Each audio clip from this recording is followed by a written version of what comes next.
De retour ce soir sur trois grandes actualités qui ont marqué cette semaine avec à mes côtés ce soir Patricia Lémonière, grand reporter. Bonsoir Patricia, ravi de vous retrouver. Bruno Darou est également avec nous, chroniqueur international ici à France 24. Bonsoir Bruno. Bonsoir Ashreen. Et puis Laure Simoès, directrice éditoriale de Cartooning for Peace. Ravi de vous retrouver tous autour de moi. On sera également dans quelques instants avec Sophie Nivelle-Cardinal depuis la Cisjordanie et puis avec notre correspondant à Kiev, Gulliver Crack, d'ici un quart d'heure. Au sommaire ce soir d'une semaine dans le monde, la guerre donc au Proche-Orient et l'offensive de l'armée israélienne qui se poursuit en Cisjordanie occupée. Elle a ciblé plusieurs localités cette semaine. La guerre se poursuit pendant ce temps à Gaza. Le bilan humain dépasse les 40 600 morts. Les Nations Unies estiment que la souffrance des habitants est, je cite, au-delà de tout ce qu'un être humain devrait endurer. Également au sommaire, la guerre en Ukraine, soumise cette semaine à une attaque russe massive sur ses infrastructures énergétiques. Toujours en grande difficulté dans l'est de l'Ukraine, les forces de Kiev poursuivent leur avancée dans la région russe de Koursk. Et par ailleurs, au sommaire également, depuis plus de 45 jours maintenant, la France n'a pas de gouvernement. Après avoir fermé la porte à la candidate du NFP, Lucie Castet, Emmanuel Macron a mené 5 jours de consultation cette semaine, mais elles n'ont rien donné. Le chef de l'État est pressé de toutes parts de nommer un Premier ministre. Celui-ci compte rester le maître des horloges et s'en est même allé en Serbie pour une visite de 2 jours. Premier thème d'une semaine dans le monde, donc ce soir, la guerre au Proche-Orient. Cette semaine, je vous le disais, Israël a lancé une vaste opération militaire en Cisjordanie occupée, qualifiée d'antiterroriste. Elle a ciblé Jénine, Tulkarem, Toubas et leurs camps de réfugiés. Au moins 19 personnes sont mortes, au moins 45 ont été arrêtées. Les raids israéliens se multiplient en Cisjordanie depuis le début de la guerre à Gaza, mais sont rarement d'une telle ampleur. Gaza, où je vous le disais également, le bilan ne cesse de s'alourdir. Il dépasse les 40 600 morts. L'ONU parle de souffrance des habitants sur place qui va au-delà de tout ce qu'un être humain devrait endurer. On rejoint tout de suite à Nour Shams, camp de réfugiés près de Tulkarem, Sophie Nivelle-Cardinal. Bonsoir Sophie, où en est-on à cette heure de l'opération israélienne en Cisjordanie occupée? Écoutez, en tout cas dans la ville de Tulkarem, dans le camp de Nour el-Shams, c'est le grand soulagement car l'opération a pris fin après 2 jours d'opération militaire israélienne. Donc hier soir vers 23h, les habitants ont appris l'information à circuler que l'armée s'était retirée. Et là, ce fut une véritable frénésie. Dans les rues, les habitants se sont précipités, ceux qui étaient coincés à l'extérieur du camp, à pied, en voiture. Et puis, il y a ceux qui étaient confinés chez eux pendant 2 jours, qui sont enfin sortis dans la nuit. On a pu constater donc les dégâts, de nombreuses maisons détruites. Mais les habitants ont rapidement commencé à reconstruire, à déblayer, parfois même tout simplement à la main. Et puis, les bulldozers palestiniens étaient aussi se sont activés pour rendre de nouveau l'accès au camp, la route principale praticable, car les Israéliens, l'armée israélienne, les bulldozers israéliens avaient bloqué l'accès au camp depuis donc mardi. L'opération a commencé dans la nuit de mardi à mercredi et aujourd'hui, c'était aussi à Nour el-Shams, il faut bien le dire, l'heure des funérailles. Alors, ça a été une procession funéraire un peu particulière, car on a appris hier qu'il y avait 5 combattants qui avaient été tués au cours de la nuit, dont le commandant du djihad islamique, Mohamed Jaber, de son nom de guerre Abu Shouja. Mais les cadavres des combattants n'ont pas été rendus. Alors, néanmoins, la mort du leader du djihad islamique a bien été confirmée, car ces derniers mois, sa mort avait été plusieurs fois annoncée, puis démentie par la réapparition tout simplement du commandant. Donc sa mort porte un coup à ce que les Palestiniens appellent la résistance, mais pour les Israéliens, évidemment, ces hommes et ces groupes armés sont des terroristes. Merci beaucoup Sophie pour toutes ces précisions depuis le camp de Nour Shams. Patricia, depuis le 7 octobre, on le sait, les raids israéliens se sont multipliés en Cisjordanie. Ils ont fait au moins 637 morts palestiniens, mais ces raids ont rarement été d'une telle ampleur. Quel est l'objectif de l'armée israélienne aujourd'hui? J'ai envie de dire que l'armée israélienne est dans sa logique. C'est-à-dire la logique, c'est la destruction. l'annihilation, comme on veut, du Hamas et de ses alliés, dont le djihad islamique. On sait que le djihad islamique est très implanté dans cette partie nord de la Cisjordanie. Alors que dans le sud de Gaza, en particulier, ou parfois dans le centre, les opérations se poursuivent vers la fin, si vous voulez, les reliquats des brigades qui restent, en tout cas celles qui étaient armées et combattantes, eh bien maintenant l'armée israélienne fait aussi porter son effort sur la Cisjordanie. Et c'est la même logique. Éradiquer, éradiquer, éradiquer. Et donc, on ne sort pas de cette logique qui est d'éliminer des responsables, comme le responsable très important qui a été éliminé durant ces opérations. Et l'importance, plus en termes d'intensité des forces de cette dernière opération, vient du fait que sur Gaza, ça s'allège malgré tout. Et donc, il est important, à l'heure où il y a des pourparlers, il ne faut pas les oublier, qui sont en train de se dérouler. On ne sait pas ce qu'ils vont donner. Certains disent que là, il y a des réelles avancées, mais à l'heure où il y a des pourparlers, on ne sait jamais s'il y avait un jour ou l'autre quand même une vraie avancée, voire un cessez-le-feu accepté par le Hamas. Eh bien, Israël veut avant tout en finir par essayer de disloquer au maximum tout ce qui peut rester du Hamas et du djihad islamique hors Gaza. Bruno ? Oui, je crois aussi que du point de vue de l'armée et du gouvernement israélien, il y a quand même aussi une véritable obsession sécuritaire, vu les reproches quand même qui ont été faits au gouvernement de Benyamin Netanyahou concernant ce qui s'est passé à Gaza, c'est-à-dire un peu sur le thème soit vous avez laissé faire, soit vous n'avez rien vu venir, etc. Donc c'est à tout prix éviter que ce qui a été rendu possible, en tout cas, cette attaque depuis le territoire de Gaza sur le territoire israélien, soit absolument impossible en Cisjordanie. Alors, c'est du moins l'argumentaire, si vous voulez, un peu de l'armée israélienne et du gouvernement pour justifier quand même ces 3 jours d'opération qui, effectivement, depuis le 7 octobre, il y a eu beaucoup d'opérations. Enfin, celle-ci est quand même, par son ampleur, très très forte, parce qu'ils estiment que le djihad... Comment ? Par ces destructions aussi de certaines infrastructures, notamment des réseaux d'eau, etc. Enfin, c'est beaucoup plus important que ce qui est mené habituellement. Absolument. Et les responsables israéliens disent qu'ils avaient des informations comme quoi les groupes... Alors effectivement, le djihad qui a toujours été très fort dans ces villes du nord de Cisjordanie, Jénine, Naplouse, Tulkarem, et le Hamas étaient en train de se réarmer. Les Israéliens affirment que l'Iran continue en fait à fournir des armes aux groupes armés palestiniens en Cisjordanie via la Jordanie, et ils ont estimé que ça atteignait un niveau suffisamment préoccupant pour estimer qu'il fallait frapper fort et supprimer. Alors, ils ont non seulement éliminé un responsable du djihad islamique, mais aujourd'hui, apparemment, c'est ce qu'ils disent en tout cas, ils ont éliminé le chef du Hamas à Jénine. Donc, de leur point de vue sécuritaire, c'était une opération qui était nécessaire.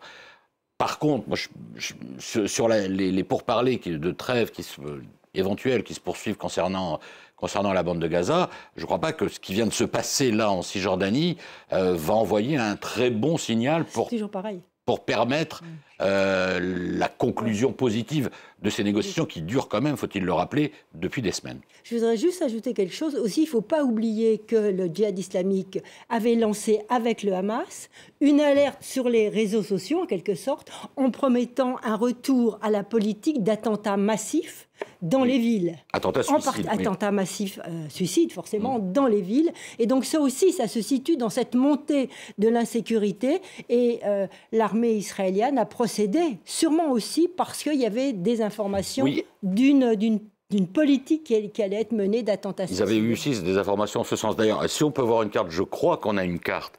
On va pouvoir la visionner dans notamment, ça explique pourquoi ils sont intervenus à Tulkarem. Parce que Tulkarem, voilà, et puis c'est c'est pas une vraie frontière, mais enfin disons, on va dire que c'est à la frontière entre la Cisjordanie et Israël, et voilà, on va le voir là, et Tulkarem, eh bien, vous voyez que Tel Aviv n'est pas si loin, et quasiment en face de Tulkarem, c'est pas sur la carte là, mais il y a la ville du nord d'Israël qui est très importante, la ville de Netanya. Donc ça a certainement joué un rôle dans le fait de viser aussi Tulkarem. Et pendant ce temps, Patricia, la colonisation s'y poursuit. Le ministre des Finances, Bezalel Smotrich, cette semaine, a annoncé vouloir engager des procédures d'établissement d'une nouvelle colonie, cette fois aux portes du village antique de Batir, classé au patrimoine de l'UNESCO en 2014. Et tout cela, donc, dans toujours une totale impunité. Oui, mais c'était condamné par les Nations Unies, on a vu, c'était condamné par les Américains, condamné par les Français, condamné par l'Europe, condamné par tout le monde, puisque cette politique est totalement illégale. Là, en plus, elle vise totalement à couper Jérusalem du reste, Jérusalem-Est, qui est toujours revendiquée comme capitale, future capitale ou capitale rêvée pour les Palestiniens, dans la mesure où il y aura la création d'un État palestinien. Et donc la pression s'accroît aussi, d'ailleurs, autour des lieux saints. Là, cette fois, c'est oui, alors là, c'est autre chose. Qui veut établir un lieu de prière sur les lieux saints. Mais là, je crois que Benjamin Netanyahou n'ira quand même pas jusqu'à lui octroyer. Il a su le remettre quand même à sa place sur cette question-là. Non, mais cette politique de colonisation, moi, quand j'étais, il y avait un poste dans les années 90, il y avait très peu encore de colonies. Il y avait 70 000 personnes qui vivaient. Maintenant, on en est à 600, 700 000. Donc, il faut bien voir à quel point cette politique a été mise en place. L'idée, c'est de détacher totalement la Cisjordanie du reste de rien, d'ailleurs, de faire en sorte que cette terre soit complètement reprise par Israël et annexée. C'est la volonté de Ben Gvir, c'est la volonté de Smotrich. Et je me demande aujourd'hui si ce n'est pas aussi la volonté, parce qu'il faut savoir que le Premier ministre, on le critique, enfin, il y a beaucoup de critiques qui sont adressées à son côté totalement corrompu, il a des affaires financières derrière nous. Mais je crois qu'aussi c'est un homme profondément convaincu par l'idée d'un grand Israël. Et dans cette idée d'un grand Israël... Après, officiellement, son cabinet émet à chaque fois des communiqués pour condamner ses propos. Il faut bien, par rapport à l'allié américain d'extrême droite, donc à la fois Smotrich et Itamar Ben-Gvir, qui oui, mais il faut bien, par rapport à l'allié américain, en fait. Et puis tout le monde au sein du Likoud n'est pas pour cette annexion définitive, mais je pense que profondément, le Premier ministre est pris par cette croyance et par cette volonté. C'est le fond de sa pensée politique d'un grand Israël. Et moi, j'irais même peut-être un peu plus loin, parce que quand on regarde, quand on prend un peu de recul, justement, Patricia parlait des années 90, moi j'y suis beaucoup allé au début des années 2000, et en fait, dès qu'on arrive là-bas, en fait, c'est quand même très, très frappant, parce qu'il y a le territoire israélien, il y a la Cisjordanie, et ce qui frappe quand on y va les premières fois, c'est ces routes sécurisées pour les Israéliens. Les Palestiniens n'y ont pas accès, doivent faire des détours. Et dès l'époque, d'ailleurs, je me disais, en fait, ils veulent rendre la viabilité territoriale d'un État palestinien impossible. Cette politique s'est aggravée. Et donc, ce qu'il faut dire, c'est que ce n'est pas simplement le Premier ministre Benjamin Netanyahou qui pratique cette politique. Tous les premiers ministres depuis... On laissait faire.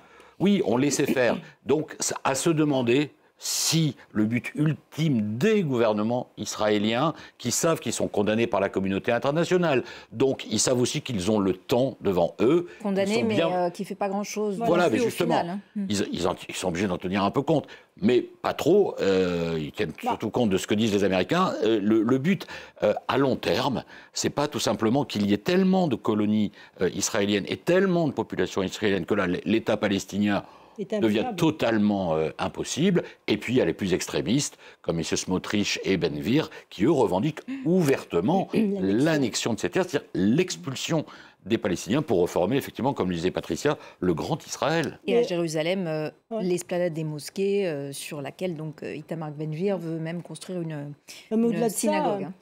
La Cisjordanie, c'est dramatique, la vie, mais la vie est encore plus dramatique, ne l'oublions pas, aujourd'hui à Gaza. Juste 40 000 personnes. Alors justement, un mot de Gaza, où la guerre se poursuit évidemment inlassablement. Patricia, plus de 40 600 morts. L'ONU parle d'une souffrance qui va au-delà de ce qu'un être humain devrait endurer. Le nombre de déplacés, Bruno, ne cesse d'augmenter pour aller où ? Ah oui, bah ça c'est toujours, toujours la même problématique. Bah là, ils sont entassés le long de la côte, dans le sud de la bande de Gaza, dans des conditions évidemment plus que précaires est carrément scandaleuse. Il y a en plus des épidémies qui se développent. Il y a eu la polio, il y a eu un cri d'alarme de l'OMS. Visiblement, ils ont négocié 3 jours de trêve. Enfin, si j'ai bien compris, c'est plusieurs trêves de 3 jours. Une trêve chaque jour. La première qui commencerait donc ce dimanche pour effectivement mettre en place cette vaste campagne de vaccination. Oui, parce qu'il faut vacciner contre la polio. 600 000 enfants contre la polio, puisqu'il y a eu un ou plusieurs cas de polio, je ne me souviens plus exactement. Mais on est loin d'un cessez-le-feu. Un cas de polio qui est apparu. Dans la bande de Gaza. Donc effectivement, la situation est éminemment catastrophique dans la bande de Gaza, et l'éradication promise par le gouvernement israélien, écoutez, bientôt ça fera 1 an, le 7 octobre, on n'y est quand même toujours pas. Et on note quand même que les Israéliens, certes maintenant ils sont beaucoup dans le sud, mais ils reviennent régulièrement dans le centre, voire dans le nord, à Gazaville, parce que ces brigades, on a l'impression qu'elles se reforment un peu malgré tout, malgré tous les efforts de l'armée israélienne. Je voulais ajouter aussi un petit mot sur ce qui se passe quand même en Cisjordanie et aussi dans la bande de Gaza. Le message là quand même qu'a envoyé Benjamin Netanyahou, c'est aussi un message à l'autorité palestinienne qui est complètement discréditée en Cisjordanie. C'est-à-dire que les blindés israéliens vont absolument où ils veulent, font ce qu'ils veulent, en dépit des accords d'Oslo qu'on a complètement... L'autorité palestinienne qu'on n'entend pas d'ailleurs. Voilà. Si Mahmoud Abbas était à Riyad, il est rentré précipitamment. Mais enfin, c'est une nouvelle claque à l'autorité palestinienne. Et le message indirectement aussi est adressé aux Américains, puisque vous vous souvenez que les Américains disent, dans l'après-Gaza, il faudra qu'une autorité palestinienne revivifiée soit celle qui va gérer la bande de Gaza. Mais vous voyez dans quel état aujourd'hui est l'autorité palestinienne. Donc c'est aussi un petit bras d'honneur aux Américains. Laure, les dessins des dessinateurs de Cartooning for Peace sur ce premier thème? Oui, on n'en a pas parlé là à l'instant, mais il y a eu aussi l'escalade redoutée de dimanche dernier entre le Hezbollah et Israël, contenue, mais redoutée, et puis elle n'est pas finie sur le front libanais. Alors on a un premier dessin de Pierre Kroll, dessinateur belge, pour Le Soir, qui revient dessus. Alors retenez quand même un peu le Hezbollah, j'aime bien les guerres qui durent, dit Netanyahou à Ali Khamenei au coup de fil. Enfin voilà, il imagine ce coup de fil entre les deux. C'est vrai qu'elle a été pour l'instant contenue, mais on sent que c'est en sous-main très, très latent. Cet autre dessin du dessinateur libyen Al-Shrif, que j'aime beaucoup aussi parce qu'il nous montre l'opération militaire en cours en Cisjordanie occupée, avec, donc on l'a dit, 16 morts en 48 heures, il y a moins de 19 morts à l'heure où on parle, avec donc destruction de maisons de bulldozer au passage. On va le voir, j'imagine, voilà, on le voit à l'antenne. Donc l'ONU a beau demander la cessation immédiate, évidemment les habitants redoutent d'être la prochaine Gaza, et pour cause. Puis pour terminer, ce dessin du dessinateur égyptien Cherif Arafat, sur justement les pourparlers en cours depuis plusieurs jours sous l'égide, on l'a dit, des États-Unis, du Qatar et de l'Égypte. Alors je trouve qu'il raconte assez subtilement, voilà, de façon en une image très efficace comme ça, qu'aucun accord jusqu'à présent n'émerge sur les conditions d'un... Alors on voit tous ces gens qui sont autour de la table, d'un bout de la table, qui essaient de trouver les conditions d'un cessez-le-feu, d'une trêve, d'une réduction des tensions. Mais enfin tout ça pour dire que la route vers vraiment un accord de paix est encore très très longue, et l'accord de paix, il est là un petit peu oublié sous la poussière avec une araignée qui pendouille à l'autre bout de la table. Merci beaucoup Laure pour ces dessins sur la situation au Proche-Orient. Autre thème d'une semaine dans le monde ce soir, la guerre en Ukraine, cette fois avec ces frappes russes massives en début de semaine sur les infrastructures énergétiques ukrainiennes, mais aussi sur Kiev. Un avion F-16 livré à l'Ukraine s'est écrasé en tentant de repousser une attaque. L'armée russe continue par ailleurs son avancée dans l'Est, autour de la ville stratégique de Pokrovsk. Malgré ces difficultés, les Ukrainiens poursuivent leur percée dans la région russe de Koursk, dont ils détiennent désormais près de 1300 km². Le ministre ukrainien des Affaires étrangères, quant à lui, était à Bruxelles pour demander aux Occidentaux leur feu vert pour utiliser leurs armes pour frapper en profondeur le territoire russe. On va rejoindre tout de suite à Kiev notre correspondant Gulliver Krag. Bonsoir Gulliver.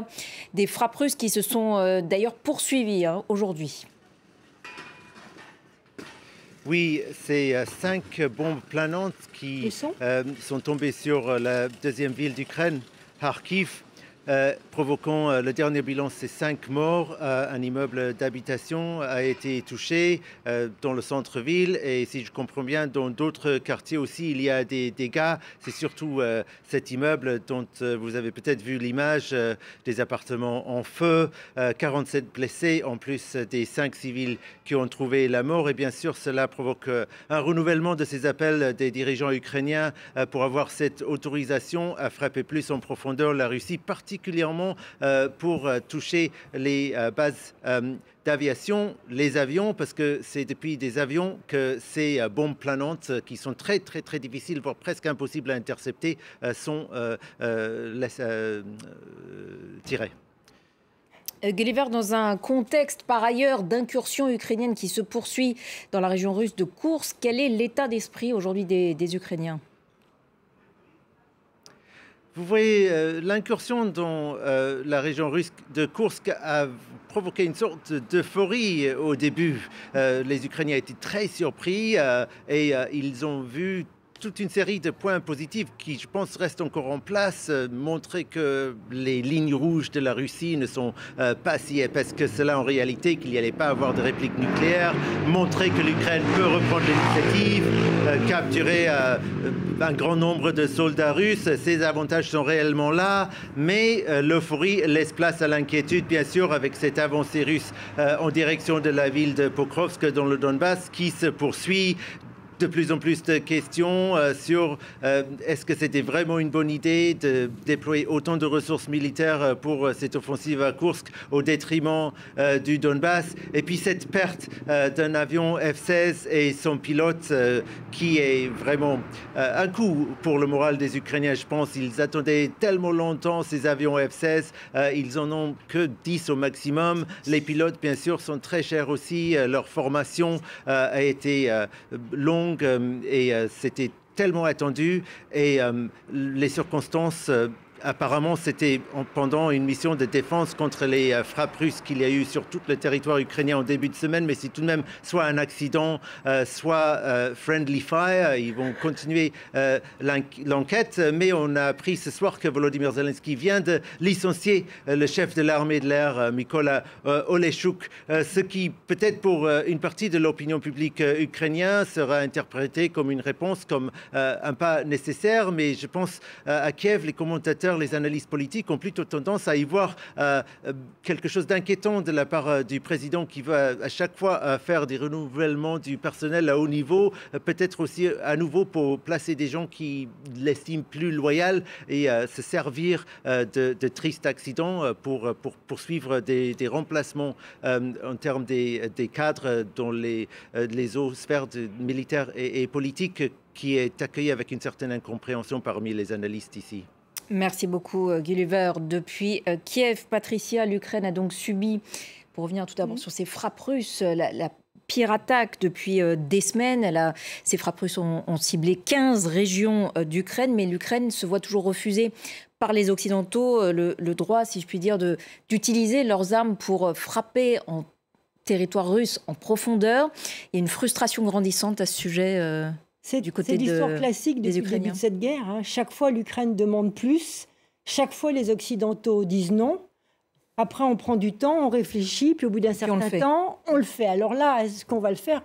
Probablement. Peut-être il y aura des moyens, des artifices pour satisfaire cette demande-là. Mais le point le plus important, c'est que tout arrive trop tard. Et ce qui se passe sur le terrain... C'est ce qu'on dit depuis 2 ans. Hein. Oui, mais tout arrive trop tard. Et donc aujourd'hui, ils ont 5 ou 6 misérables F-16. Il leur en faudrait 136 ou 140 pour faire une vraie différence dans le ciel. On leur en a promis 80 jusqu'en 2028. Mais qu'est-ce qui va se passer d'ici 2028 ? Donc vous voyez, il y a un décalage entre les besoins réels du terrain et ce que nous apportons. On voit bien aussi qu'au même moment en Europe, il y a des gouvernements comme en Allemagne qui décident que peut-être on va diminuer par 2 l'aide.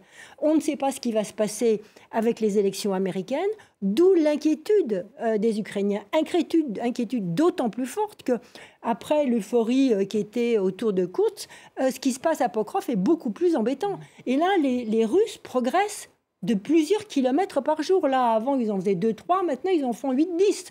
Là, ils annoncent la prise de 3 nouveaux villages. Voilà, donc, ils avancent beaucoup plus vite. Les troupes, on a l'impression que les troupes ukrainiennes se retirent. Même les mini-blogueurs russes se demandent s'il n'y a pas là une stratégie bizarre d'encerclement. Ils ne comprennent pas pourquoi les Ukrainiens se retirent à ce point-là ou ne combattent pas comme ils pourraient les attendre. Enfin, c'est la question que se posent les mini-blogueurs. Ils sont peut-être manipulés. Enfin, il y a un vrai problème dans cette ville de Pokrov, parce que si Pokrov doit tomber dans un mois, mais c'est la route pour Kramatorsk. Et là, c'est une autre paire de manches qui va se jouer. Donc, si vous voulez, la situation autour de Pokrov est très inquiétante. Et donc, moi, là, je crois que c'est vraiment ça qu'il faut regarder et étudier avec intérêt. Et le voyage, on va sûrement en parler, du président ukrainien j'allais dire en Union soviétique, aux USA, va dans cette stratégie de forcer les Européens à l'aider à aller un peu de l'avant. Mais je ne dis pas aller de l'avant, je dis un peu de l'avant. Bruno, on fait trop peu et toujours trop tard. Oui, moi je suis d'accord avec Patricia, on fait trop peu et toujours trop tard. Alors après, au sein du camp occidental, c'est d'abord certains pays européens, la Grande-Bretagne, parfois l'Allemagne, parfois même un peu la France qui disent oui. Ceux qui disent oui, les derniers, c'est toujours les Américains. Donc c'est pour ça que, effectivement, le voyage de M. Zelensky sera important. Là, effectivement, c'est les Américains, surtout, qui bloquent concernant l'utilisation des armes pour frapper le territoire russe à longue portée, en longue portée.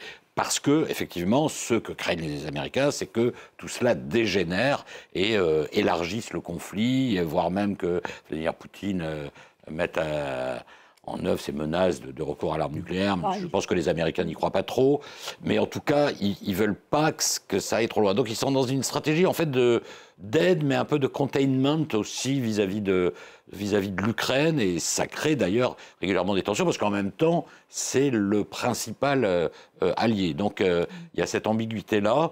Et puis sur le terrain, alors ce qui se passe effectivement à Pokrovsk, ce qui est extrêmement préoccupant. En quoi c'est un nœud stratégique, Pokrovsk ? Oui, c'est stratégique parce que tout simplement, c'est un nœud routier qui après permet notamment d'aller vers des villes plus importantes comme Kramatorsk. Donc là, ça veut dire qu'ils entreraient véritablement en territoire ukrainien en profondeur, pour le coup.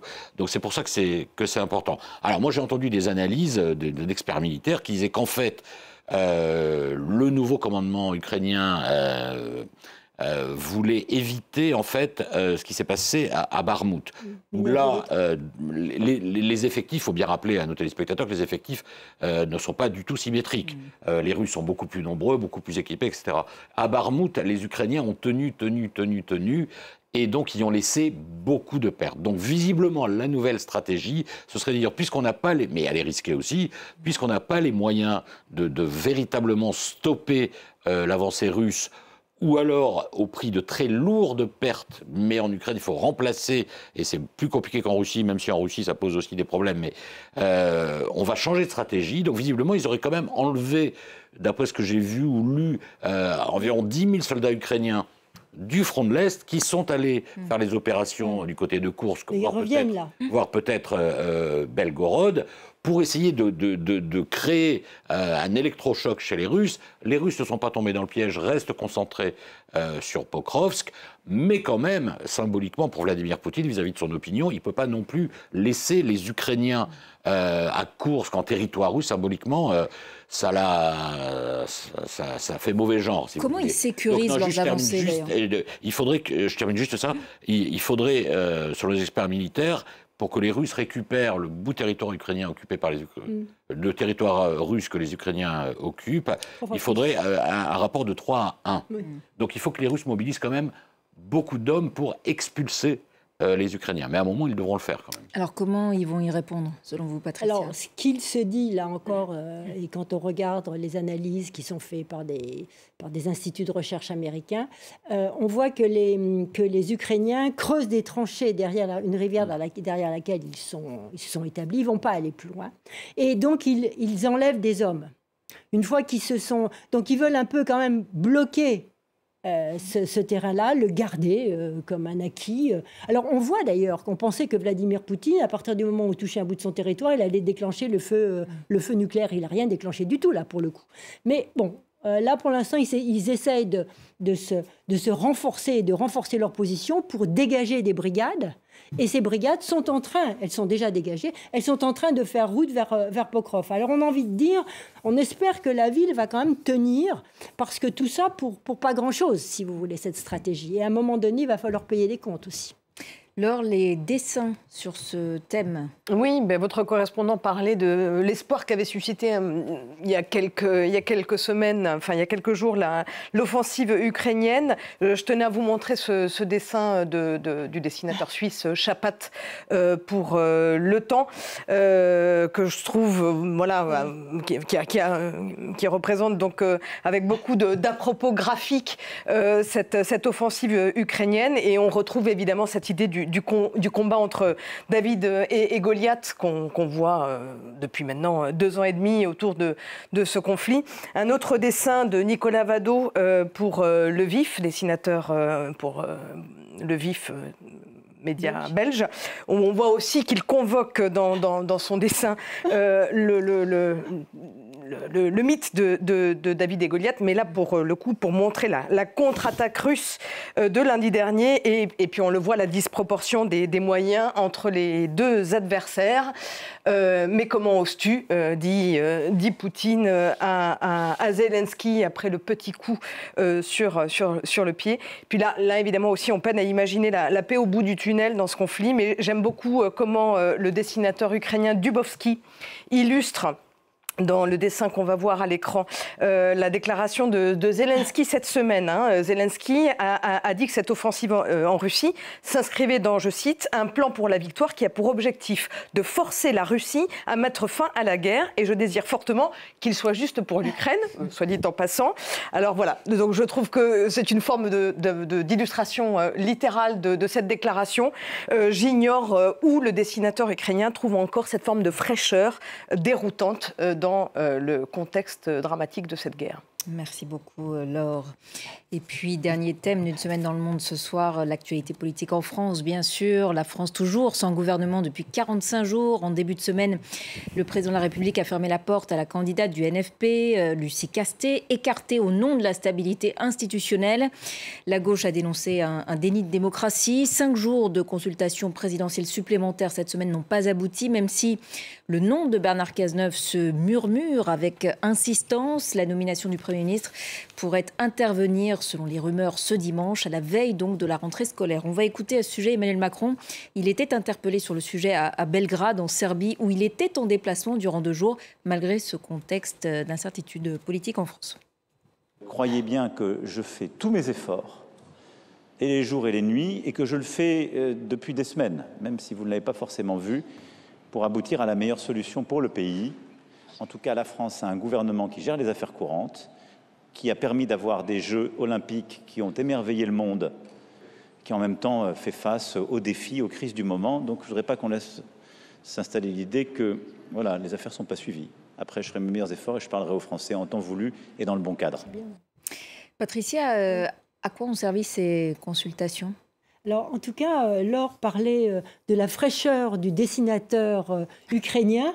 Je peux vous dire que le président ne semble plus très frais, en quelque sorte. Lui, il faudrait un peu qu'il retrouve un peu de fraîcheur, semble-t-il, parce que quand même, ça fait 1 mois depuis l'été. 50 jours. Voilà, 50 jours. Donc, on est à la recherche. Alors, on dit, oui, mais il a fallu qu'il sorte Castex des possibilités. Il aurait très bien pu le faire en juillet. Ce qu'il a fait là, maintenant, pouvait être fait en juillet. Donc, les Français, effectivement, s'interrogent. Alors moi, ce que je trouve plus inquiétant, c'est les derniers sondages et études d'opinion qui ont été faites et qui tendent à prouver que quand même plus de 50% des Français, de 70%, et même plus de 50% dans sa propre majorité, demandent au président de n'être plus qu'un arbitre, de se mettre en retrait pratiquement de la vie politique et d'arbitrer. Quand on voit que c'est la majorité de ceux qui le soutiennent et votent pour lui, on mesure à quel point le rejet est fort. En ce qui concerne, et toujours pour reprendre certaines études, en ce qui concerne la répartition et le choix des Français, qu'est-ce qu'ils aimeraient ? Ils se partagent complètement. Autant un tiers pour le nouveau Front populaire, un tiers pour le Bloc central et un petit tiers aussi pour le Rassemblement national. Donc, on voit qu'on se trouve dans une situation inextricable. Alors effectivement, tout le monde se met à réfléchir. Le nom de Bernard Cazeneuve revient avec, comme vous le dites, insistance ce soir. Mais est-ce que Emmanuel Macron va accepter un Premier ministre qui va lui dire « pause sur la retraite » c'est vraiment ce qui le symbolise le plus de tout ce qu'il a fait durant ces 2 septennats, c'est cette réforme de la retraite. Va-t-il accepter qu'on mette pause ou qu'on la suspende et qu'on réfléchisse? S'il le fait, parce que je pense que Bernard Cazeneuve sait ce qu'il va demander, il ne peut pas ne pas le demander, eh bien ça sera un vrai tournant. En tout cas, ça reste l'hypothèse la plus probable. Oui, il y a d'autres noms qui circulent ce soir. Il suscite à ce stade, il y a pas de rejet, ni à gauche ni à circulent. droite. Oui, en fait, finalement, on en est arrivé là. C'est-à-dire quelqu'un qui ne sera pas censuré. On parlait de Lucie Castel, le problème, et là-dessus, objectivement, Emmanuel Macron, même si ça ne respectait pas vraiment l'esprit des institutions, quand il expliquait qu'il ne pouvait pas la choisir parce qu'il était certain qu'elle serait immédiatement censurée. En octobre. Oui, alors en octobre... Pendant tout le mois de septembre, elle pouvait gouverner. Pendant tout le mois de septembre, elle pouvait gouverner par décret. Donc ça, c'est vrai. Là où il ne respecte pas vraiment les institutions, c'est que normalement, le président, il nomme un Premier ministre et il lui dit « je vous charge de former une majorité ». C'est pas au président de former une majorité. Comme en Espagne, par exemple. De toute façon, président ou Premier ministre, vu l'éclatement de l'Assemblée nationale en 3 blocs, c'est extrêmement compliqué. Donc là, je vais arrêter 1 minute de faire du président bashing et de la classe politique bashing pour dire que c'est aussi un peu la faute des électeurs français. Parce qu'une élection, finalement, c'est fait pour trancher. Et ce qu'ils ont fait le 7 juillet, les électeurs français, ils ont refusé de trancher. Et donc, l'Assemblée nationale reflète leur non-choix, finalement, essentiellement parce que des millions de personnes ont voté pour le Rassemblement national, ce qui fait ce 3e bloc si puissant. Mais en tout cas, du coup, il n'y a pas de majorité absolue possible. Donc, la classe politique... Mais il y a quand même eu un changement dans les urnes. Il y a eu un désaveu de la majorité sortante. Si vous voulez, vous avez 3 groupes minoritaires. Il n'y a aucun groupe qui est majoritaire, et c'est bien là tout le problème, et ces groupes ne veulent pas travailler ensemble. C'est pour ça qu'on tourne en rond, là, depuis... voilà, c'est pas pour excuser Emmanuel Macron, qui, à mon avis, a fait une grosse faute en décidant cette dissolution de manière un peu dingue le 9 juin, tout ça, parce que son parti avait fait 14%. Par exemple, en Allemagne, la coalition de M. Scholz est dans un état pas tellement meilleur. Il y a des élections dimanche où on annonce que le SPD, le Parti social-démocrate de Olaf Scholz, va être à 6%. Je ne suis pas persuadé pour autant qu'Olaf Scholz va convoquer des élections générales. Bref, donc tout ça pour dire qu'on en est là, c'est-à-dire qu'il faut choisir trouver maintenant un Premier ministre dont on ne pense pas qu'il puisse vraiment attirer le soutien et les convictions, mais dont on pense qu'il ne sera pas rejeté, en fait, voilà. Et c'est l'atout notamment de Bernard Cazeneuve. Sinon, la nomination... Parce que Lucie Castet, c'était ça le problème, voilà. Donc là, Bernard Cazeneuve, on pense que lui, au moins, ne sera pas censuré tout de suite. Après, pour former une coalition, etc., ça va quand même être extrêmement difficile. Et puis Bernard Cazeneuve, effectivement, je rejoins ce que disait Patricia, a dit... On va quand même appliquer, alors peut-être pas 100% du programme du NFP comme l'annonçait la France Insoumise, mais sur la retraite, on va négocier. Oui, négocier. Il se dit que ça pourrait être, on retournerait peut-être à 62 ans avec des négociations sur les carrières longues, pénibles, etc., qu'on pourrait trouver un chemin étroit, mais il sera obligé, Bernard Cazeneuve, sinon il sera accusé d'être au service d'Emmanuel Macron, et ça, c'est pas possible. Sinon, la nomination d'une personnalité technique, oui, mais aussi il y a le président Sarkozy qui ce soir a demandé, a appelé la droite à accepter finalement d'aller aux affaires en quelque sorte et qu'un Premier ministre de droite soit nommé. Oui. Donc, mais en tout, enfin, il y a quand même un déni quand même important malgré tout qui se passe parce que pendant ce mois-ci, Castet pouvait gouverner. Pendant tout le mois de septembre. Et là, on nous fait croire qu'elle n'a pas de majorité. Mais il n'y a pas besoin d'avoir de majorité pour gouverner pendant tout le mois de septembre. Gouverner par décret. Gouverner par décret. Donc, si vous voulez, en ce moment, tout le monde un peu se tourne autour du pot et se ment... défend ses intérêts. Et ce qui est important aussi, c'est que durant la campagne électorale, la campagne, qui était très courte, personne, et là, c'est là où je rejoins Bruno, personne n'a parlé du fond du programme. On n'a que quelques vagues idées. Et donc, les Français, effectivement, n'ont pas fait un choix sur le programme, ils ont fait des choix de rejet. En tout cas, la gauche a dénoncé cette semaine un déni de démocratie, un fonctionnement anormal des institutions, même un vol de l'élection. Enfin, c'est en tout cas ce qu'ils disent. La France insoumise, par la voix de Jean-Luc Mélenchon, évoque toujours une motion de destitution contre le chef de l'État. Comment ça peut se passer? Est-ce que ça a des chances d'aboutir? Oui, enfin là aussi, on est dans le coup de com', le coup politique. C'est-à-dire que pour qu'il y ait une destitution du président de la République, il faut qu'il y ait 2/3 des voix à l'Assemblée et au Sénat. Alors autant vous dire, vu le paysage, là, ils savent très bien que c'est impossible. Enfin, c'est un moyen de mettre la pression. D'ailleurs, du coup, la question a été posée aux Français, et je crois que dans la même étude que celle que citait Patricia sur Emmanuel Macron, devrait-il démissionner? Il y a 51% qui disent oui, 49% qui disent non. Donc ça dit aussi quand même l'état de rejet vis-à-vis d'Emmanuel. Enfin, le résultat des élections. Ça dépend comment on voit le verre à moitié vide ou à moitié plein. Il y en a aussi 1 sur 2 qui disent qu'il doit rester. Mais enfin, de toute façon, on est quand même dans une situation dont il faut absolument sortir. Donc si le Premier ministre est nommé dimanche, ce sera bien. C'est ce qu'on verra donc dimanche. Juste un mot. Pour faire quoi, quand même? Il peut prendre son temps après. Ah oui. Juste un mot de ce timing un peu bizarre, faut le dire, de la visite d'Emmanuel Macron en Serbie, visite donc de 2 jours dans ce contexte de profonde incertitude en France. Est-ce que... C'est les rafales. Oui, au-delà des rafales, est-ce que ça ne pouvait pas être remis dans 10 jours, ce voyage? Ce voyage est prévu.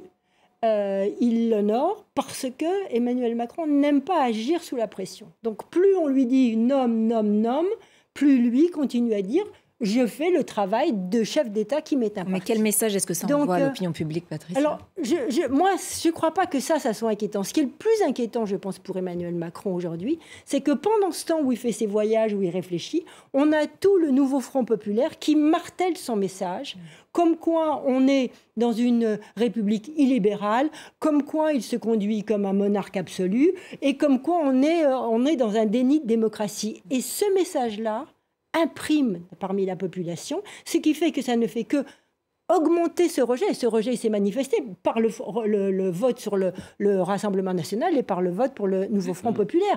Eh bien, ce rejet-là ne peut qu'augmenter en laissant la place finalement au nouveau Front populaire de marteler ce message de déni de démocratie. Laure, les dessins sur cette actualité politique en France? Il y en a beaucoup. Donc ça a été compliqué de faire le tri. Mais je vous montre un dessin qui nous vient du Brésil, du dessinateur Amorim, qui nous montre qu'après toutes ces consultations, il y a de fortes chances que ça finisse par se jouer au dé, en tête-à-tête avec lui-même, comme à son habitude. Voilà un petit peu l'image que Macron peut envoyer à l'étranger pour certains.